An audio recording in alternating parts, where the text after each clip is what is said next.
Good afternoon, scholars. My amazing group of scholars. Our time together is quickly coming to an end, and I've thoroughly enjoyed every week of you guys reading, grading, and seeing all the learning that has taken place through our course outline. The way this course has been outlined, you have really demonstrated a, um, a high level of learning through the engagement of your peers and responding to your posts and the assignments that you guys are completing. With that being said, let's dive in to a couple housekeeping things before we actually start our reflection. Remember the April 20th deadline is quickly approaching next Monday for all the assignments up to week 6. So any assignment that you haven't completed, you have up until next Monday to get those assignments completed and in. Don't procrastinate on it, because if you're missing some things, you guys, it definitely need to be in so I can do a lot of the makeup grading next week. And so when your final projects do come in on the 27th, it'll be really easy for me to go on and grade those and get those grades averaged and sent over to the university. So please remember that deadline, because I know not many of you, but a couple of you do have some assignments that are still out there that you haven't completed. There won't be any late points taken off for those things, as we previously stated. Is just need to get them in by April the 20th so that I can have time grading them on next week. The next thing is, it's sad to say, but this will be our last Zoom. Unfortunately, it's pre-recorded due to a mandatory meeting that I have to have with my boss and the superintendent later this evening during our scheduled time. And so I'm doing a pre-recording just to cover some things and our last minute things as we bring this course to a closure, which we still got another week because it's week 6. But week 7, we won't have Zoom because it's just the final project. If you need me beyond this point, you guys, please don't hesitate to email me or reach out. You guys, that's what I'm here for, to support you in your learning as the lead learner of the course. So just email me. Some of you are doing a good job. If you have a question, you'll shoot me an email, and as soon as I get the email, I'll shoot you back an answer or response. So feel free to email me if you have any questions beyond this point. The next thing is, you guys, I would love to stay in contact with you all. So please save my email and save my number from the syllabus, because I really see, and I'm not just saying it to stroke your egos, but I really see a lot of great things coming from this group in the near future. And so I love following my students to see, you know, how they progressing through this professional ladder, and with the learning that they received under my courses. So please stay in contact. A couple of you have asked about will I be teaching any more classes and other classes. This is class number 2 for this year, and my last class that I'll be teaching is a June class for the summer session, and I think it's Ed 750, if I'm not mistaken, the history of urban education. So I'll be teaching that class. If you happen to need a summer class or want to take a summer class, or if you are in this urban education track with your master's degree, I'll be teaching that class this summer. With that being said, that's all our housekeeping that we have for you guys. Again, will be our last Zoom. We won't Zoom. I won't Zoom next week because that's the final week. You'll be working on your final projects. And again, if you need to contact me, just email me or text me. You have my information. So let's reflect. I want to start with the video form. So you guys, oh my God, those have been so powerful to me. They are simple assignments, but they are so powerful with the learning and the takeaways that you guys are taking away. And the most important piece of it is the way you guys are reflecting on your own practices. I have really enjoyed reading your responses and seeing how reflective you are on your own practices. This is how I'm gonna apply this. This is my takeaway, but this is how I'm gonna apply it as I grow as a teacher, as I grow as a leader. That has been so impactful for me. I intentionally built those reflective questions within these assignments as you have had, just to grow you. Even from assignment number 1, every week we've had some kind of reflective practice or reflective questioning, so that I can make sure that you are reflecting on what you're doing as an educator, and then you are able to grow from it. You guys, if we don't reflect, as I've always stated, we don't grow as teachers, as leaders, as students, as learners. We don't grow if we're not reflecting. The videos speak a lot to a lot of different points that we have discussed already in this course or throughout this course, centered around culture responsive teaching in classroom management. And so I'll stamp a couple things on there just to stamp a couple takeaways why culture responsive teaching and management is so important. So number one, you guys, these videos is what you're seeing and what you're hearing and observing on these videos, you guys. Some of the trends is the caring environments for all, you guys. When we think about culture responsive, a culture of culture responsive, where a campus is a culture responsive campus or a trauma informed campus. When we think about those things, you guys, it's a caring environment for not only children, but also for adults. And I think last week, week 4, really stamped that about how they had the tap in, tap out systems for the teachers when the teachers become overwhelmed and all those things.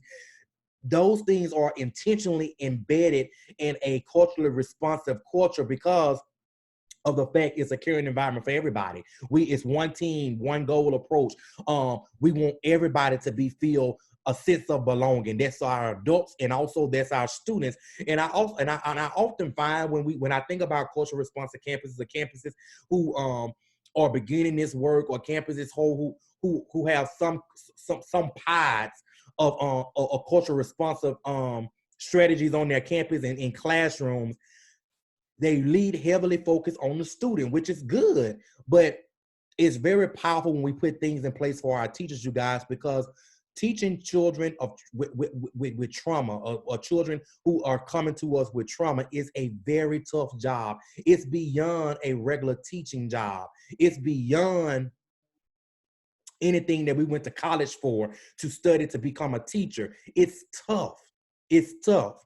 And a lot of times it gets so tough that we don't really know which way to go, how to do it. It's trying and error, trying by fire with approaches, because a lot of those kids come with so many challenges. So I just truly believe that our teachers need support. They need a leader that's going to support them, and they also need some systems in place as for support. So that caring environment for all was one of the trends that I noticed. The next one has come through every week. It's the relationships, going over and beyond to build those healthy relationships, you guys.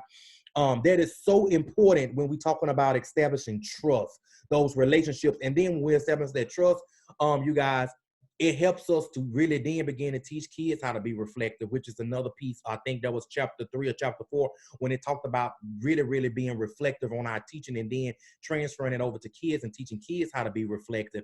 That is a big piece of relationships.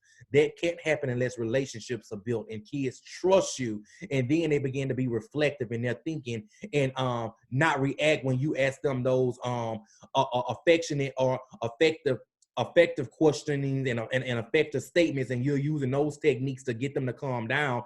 Kids are not going off and slanging desks and slanging chairs and things of that sort, because you have built a trusting and healthy relationship with them.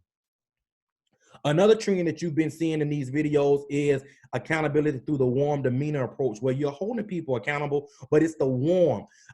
You still feel cared for, you still feel loved, but I'm still gonna have expectations for all, high expectations for all. And you guys, with that, it connects directly to being consistent and intentional. And that's when that rolls over into our school-wide approaches, because you've seen some school-wide approaches come through these videos as well. Whereas a school-wide approach to be a culturally responsive campus, and that means it's very consistent and intentional.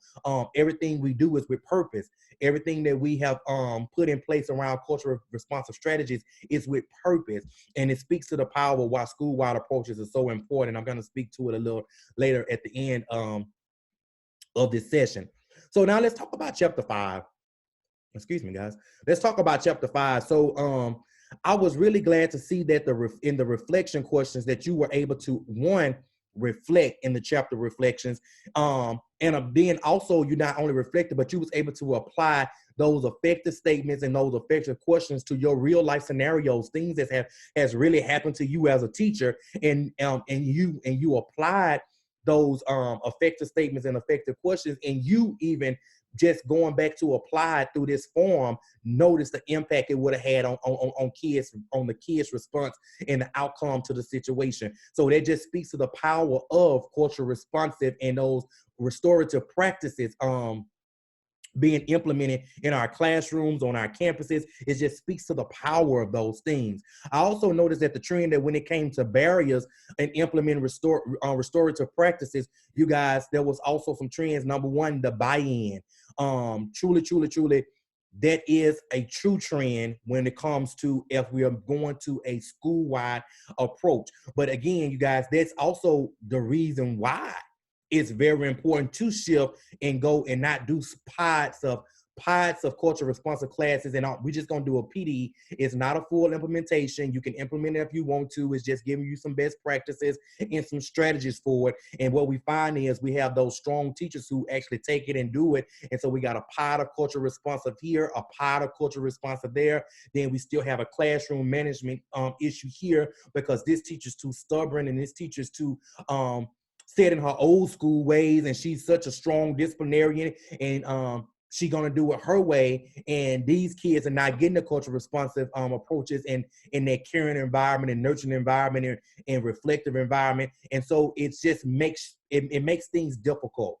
And so when I think about a cultural responsive shift and a cultural responsive mindset, you guys, I really lean heavily to a school-wide initiative because you guys, you can cater your job embedded PD around it. Everything that we are learning for this school year is going to be around cultural responsive strategies and how we do that in a teaching and an instructional format, as well as how we do that in the classroom management format.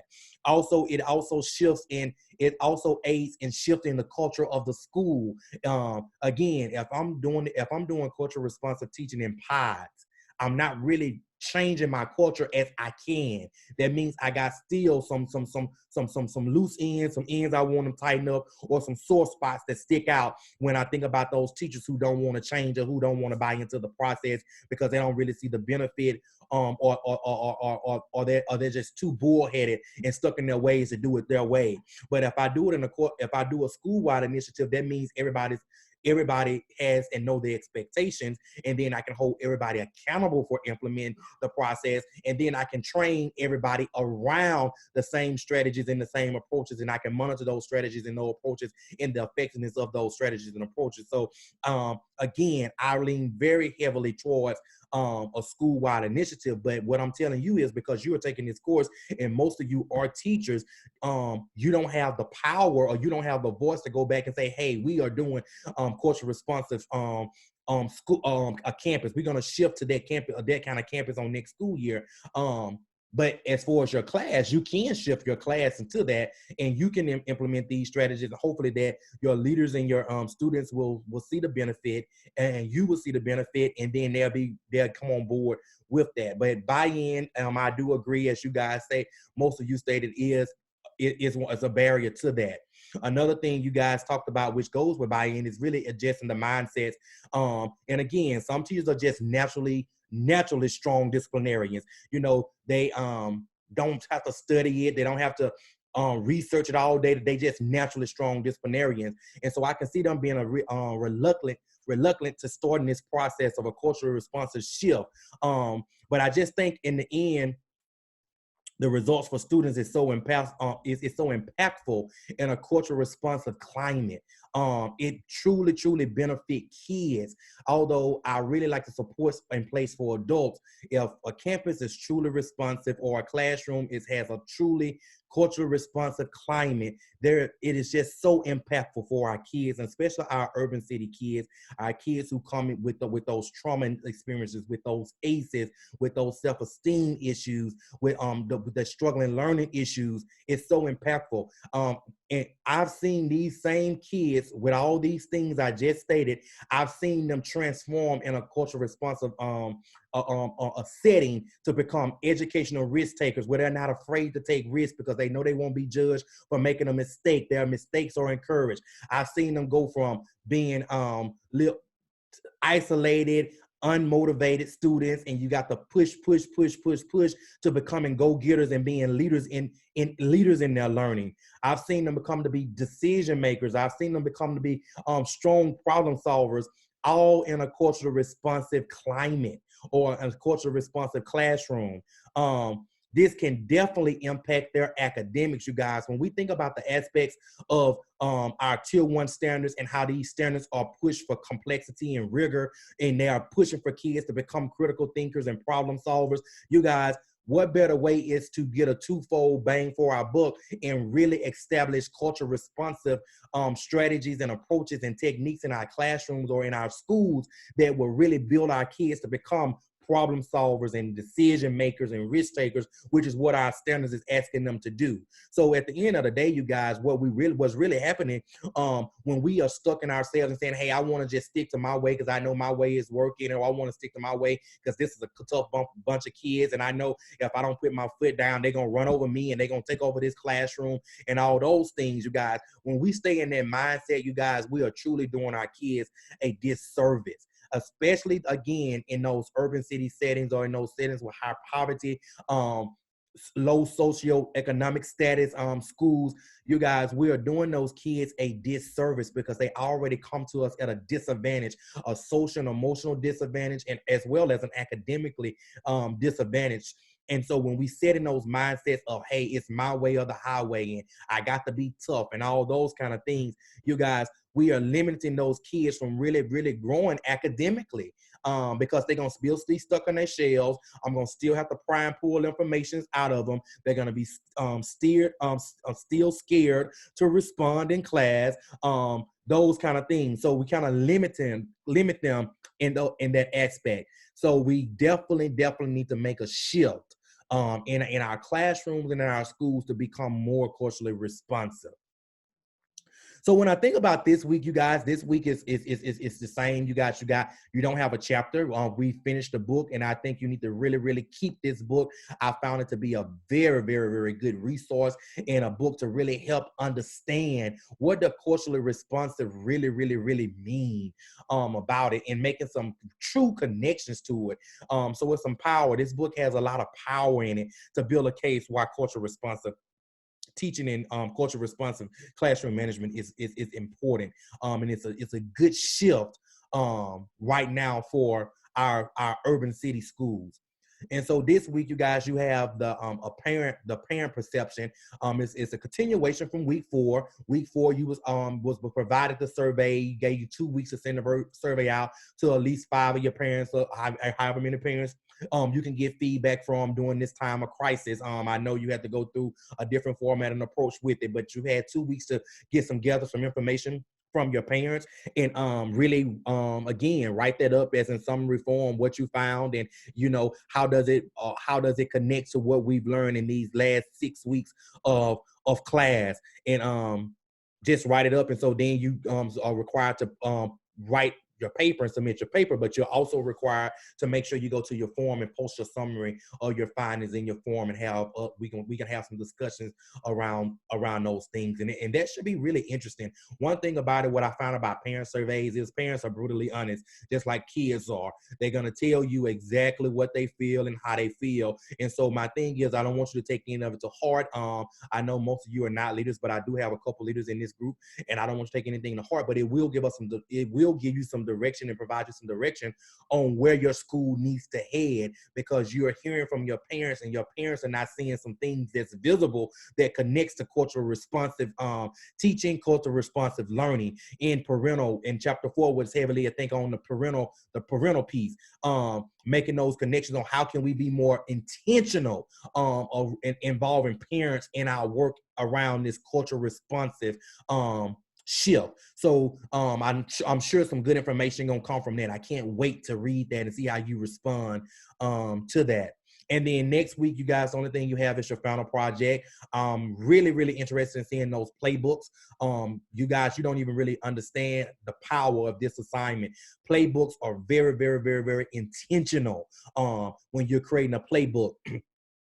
In my 14 schools, they are required to create playbooks for the first 30 days of school, so they know exactly what does the first 30 days of school look like.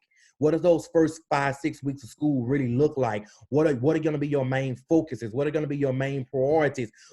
What are teachers going to be doing? What are students going to be doing? What doesn't it look like? So when you begin to hold people accountable, you know exactly what it does or what it don't look like. And again, it sets up you with success criteria and an exemplar of what you want. A lot of times as educators and as teachers, because we been doing the work for a while, we have it in our mind what we want to see, and we have in our mind what it is. But if it's really not on paper and it's all about the details, I don't know what perfect looks like if it's not on paper. And if I haven't really conceptually processed it on paper and can write it down and write that vision down, I don't know what it really what does perfect look like. So when kids are doing it, I can't say that it's perfect because I don't really know what it looks like because I haven't written it down. And so you're gonna see that there's true power in it. But the main piece why I'm having you do it, you guys, because as you move into your roles, even as you as a teacher, when you go back into your classroom, whenever we start or traditional school back again, where we're not doing the remote learning, you guys, you're going to see how that playbook is going to come to your rescue, because you're going to know, hey, these are some strategies I'm going to implement. This is what it looks like. This is how I'm going to monitor it. And so you can hold yourselves accountable and also your students accountable when it comes to those 5 practices or approaches that you implement. And the same thing applies to a school. If you're leading a school, or you're about to go into a leadership position and you begin over discipline. Sorry about that. Discipline and management and those kind of things. Managing student behaviors, dean of students, all of those kind of things. There's a framework for you to implement right there. When you're talking about training teachers around cultural responsive trainings, a lot of you kept on coming up saying teachers need to be trained about this. This is good stuff and teachers need to know about it. I don't think it's really living in our schools and those kind of things. It's very important that you use that playbook to be your guide to do that kind of work. So there was a lot of thought into why I wanted you to do a playbook as your final project on this cultural responsive management and this cultural responsive teaching. So I'm really looking forward to these final assignments. What are your parents saying about your schools when in this realm of cultural responsive and trauma sensitive? And then what are your thoughts process on how well you put together that playbook? Again, if you have any questions, you guys, please feel free to email me. As soon as I get your email, you know that I will respond to it. And if I'm not responding quick enough for you, you already know, look at the syllabus and text me. Let me know who you are when you're texting, and text me, and I'll get right back to you with an answer to whatever you're asking. You guys, in closing, I have really enjoyed being your professor for this course. Really enjoyed it. Please stay in touch and let me know, just to let me know your professional moves as you climb this professional ladder, because I see great things again coming from you guys in this group. And as always, I just need you to remember that excuses are tools of the incompetent. They are used to build monuments of nothingness. Those who specialize in their uses are seldom capable of doing anything else. Therefore, we must stop making excuses when we're talking about anything that deals with culturally responsive teaching, culturally responsive management, anything when it talks about expectations for kids in schools of poverty, in urban city schools. Those kids can learn just as other kids. Those teachers can be successful just as other teachers, you guys. It's all about the expectations we have for the zip code. It ain't about the zip code. It's about the expectations we have of the zip code. So remember, we can't make excuses to make change. We have to be problem solvers and find the solution. With that being said, have a great weekend. Get you some rest, stay safe. And I look forward to seeing your assignments again. You guys, this will be our officially last Zoom for this course. So we won't meet next week, or next week won't be a pre-recorded one either, because it's just the final project that you'll be working on. And so again, if you need me, just reach out and let me know. Again, I thoroughly enjoy teaching this course, teaching you. And if you have any questions, concerns, just email me, and be safe. Have a great weekend. Thank you.